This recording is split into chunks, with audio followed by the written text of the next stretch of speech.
안녕하세요. 새벽의 축구 전문가 페노입니다. 오늘은 프리미어리그 1라운드 리버풀과 리즈 유나이티드의 경기에서 볼 수 있었던 경기 포인트에 대해 살펴보려고 하는데요. 먼저 두 팀의 선발 라인업을 살펴보면 리버풀은 컨디션이 완벽하지 않았던 파비뉴가 선발로 나오지 않으면서 henderson이 수비 라인 앞에 선발로 출장했습니다. 그리고 오른쪽 중앙 미드필더 자리에는 케이타가 배치되었는데요. 다만 henderson이 부상에서 회복한 지 얼마 되지 않았기 때문에 henderson이 완벽한 컨디션은 아니었다는 것이 리버풀에게 불안한 부분이었습니다. 한편 리즈의 경우에는 수비라인의 쿠퍼가 부상으로 빠지면서 스트루이쿠가 선발로 출장했습니다.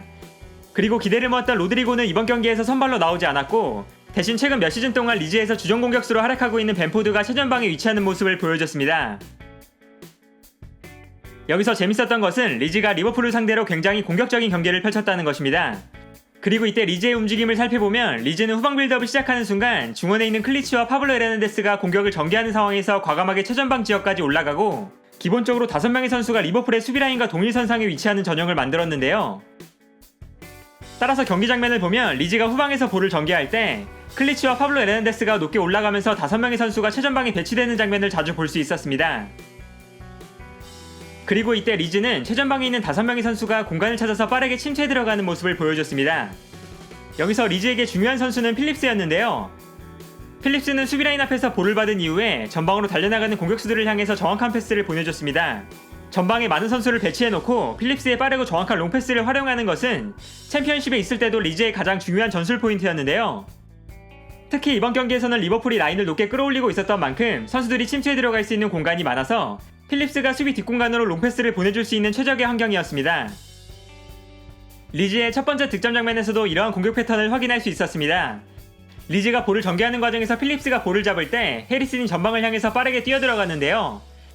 이때 필립스가 정확한 패스를 보내줬고 여기서 해리슨이 훌륭한 득점을 만들어냈습니다. 그리고 롱패스뿐만 아니라 리즈는 볼을 전개하는 과정에서 대부분의 패스가 필립스를 통해서 전개될 때가 많았습니다. 따라서 리버풀 입장에서는 리즈가 볼을 전개할 때 필립스의 움직임을 방해하는 것이 무엇보다 중요했는데요. 이때 리버풀에게 중요했던 선수는 피르미누와 henderson이었습니다.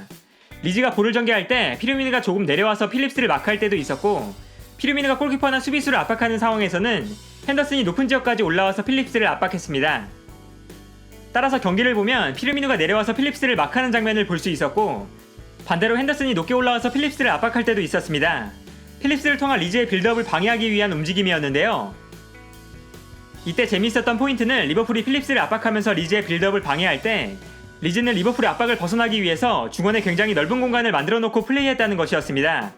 앞서 살펴본 것처럼 리즈는 빌드업을 시작할 때 클리치와 파블로 에르난데스가 중원에서 빌드업에 참여하는 것이 아니라 전방으로 빠르게 달려나갈 때가 많은데요. 이렇게 되면 리즈는 수비라인과 공격라인의 거리가 굉장히 멀어지고 중원에는 선수가 부족한 상황이 발생하게 됩니다.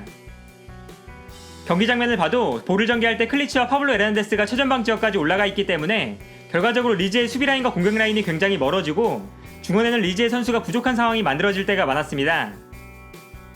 그리고 이렇게 수비라인과 공격라인의 간격을 넓게 만드는 것은 비엘사 감독 체제에서 리즈가 보여주고 있는 가장 큰 특징 중 하나인데 이러한 전형은 리즈가 본인들의 기동력과 활동량에 충분한 자신감이 있기 때문에 사용하는 전형이라고 할 수 있습니다. 먼저 최전방 공격라인에 위치한 5명의 선수가 전방으로 달려나가게 되면 리버풀의 수비라인도 수비 뒷공간에 대한 부담을 느끼면서 뒤로 물러날 수밖에 없는데요. 결과적으로 리즈는 본인들의 공수간격도 굉장히 넓지만 리버풀의 공수간격도 멀어지게 만드는 것입니다. 그리고 이렇게 중원에 넓은 공간이 만들어진 상황에서 리즈는 파블로 에르난데스나 클리치 혹은 아일링이나 델러스 그리고 필립스가 비어있는 중원 공간으로 들어왔다 나갔다를 끊임없이 반복하게 됩니다.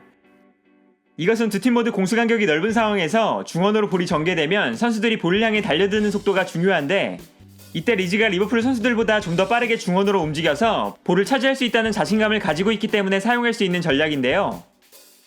실제로 리즈가 볼을 전개할 때 선수들이 빠르게 중앙으로 들어오는데 이때 리버풀 선수들이 리즈의 움직임을 따라가지 못하면서 리즈가 리버풀의 압박을 벗어난 상태에서 볼을 전개할 수 있었습니다.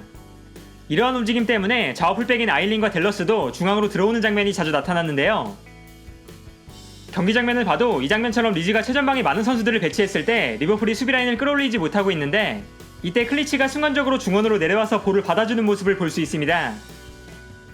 그리고 이렇게 선수들이 활발하게 움직이는 상황에서 주의 깊게 지켜봐야 하는 선수는 클리치와 파블로 에르난데스였습니다. 두 선수는 경기 내내 굉장히 활발하고 자유롭게 움직였는데요. 특히 앞서 살펴본 것처럼 두 선수는 공격을 전개할 때 최전방으로 높게 올라가지만 순간적으로 볼을 받으러 내려오는데 이때 한 선수가 볼을 받으러 내려오면서 리버풀 선수를 한 명 끌고 나오면 다른 선수가 수비 뒷공간으로 침투하는 방식으로 리버풀의 수비를 무너뜨리는 모습을 보여줬습니다. 이러한 움직임도 리즈가 챔피언십에 있을 때 자주 보여줬던 공격 패턴인데요. 리즈의 공격 장면을 보면 이러한 패턴을 자주 확인할 수 있었습니다.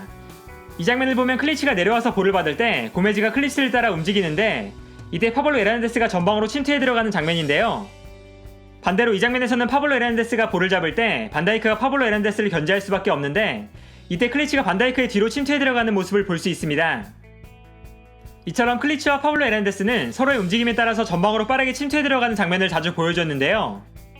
기본적으로 리즈 선수들이 리버풀보다 체력적으로 준비가 잘 되어 있는 모습을 보여주면서 리즈가 활발하게 움직이면서 공간으로 침투해 들어갈 때 리버풀이 리즈의 움직임을 따라가지 못할 때가 많았습니다. 그러나 클리치와 파블로 에르난데스가 공격적으로 움직일 때 수비 상황에서는 순간적으로 불안한 장면이 자주 나왔습니다. 특히 공수 간격이 넓은 만큼 중앙 미드필더들이 공격 지역으로 올라가면 중원에 너무나 큰 공간이 발생하는데요. 따라서 리버풀이 역습을 전개하는 상황에서 리즈는 중간에서 리버풀의 공격을 방해할 수 있는 선수가 부족할 때가 많았습니다. 경기 장면을 봐도 리버풀이 공격을 전개할 때 중원에서 편안하게 볼을 전개하는 장면이 자주 나왔는데요. 공수 간격이 넓은 리즈의 전형에서 나올 수밖에 없는 수비적인 단점이라고 할 수 있었습니다. 한편 리버풀이 볼을 전개할 때 리즈의 공격적인 압박도 이번 경기의 포인트 중 하나였습니다. 리즈는 리버풀이 볼을 전개할 때 선수들을 한 사람씩 강하게 압박하는 모습을 보여줬는데요. 특히 피르미누나 마네가 볼을 받으러 중원으로 움직이는 상황에서도 수비수들이 피르미누와 마네를 따라서 과감하게 높은 지역까지 올라가는 장면이 많았습니다. 따라서 경기를 보면 마네가 볼을 받으러 내려올 때 측면 수비수인 아일링이 마네를 따라서 리버풀 진영까지 전진하는 모습도 자주 볼 수 있었고 피르미누가 볼을 받을 때는 중앙 수비수인 코우가 피르미누를 따라서 전진하는 모습도 자주 나왔습니다.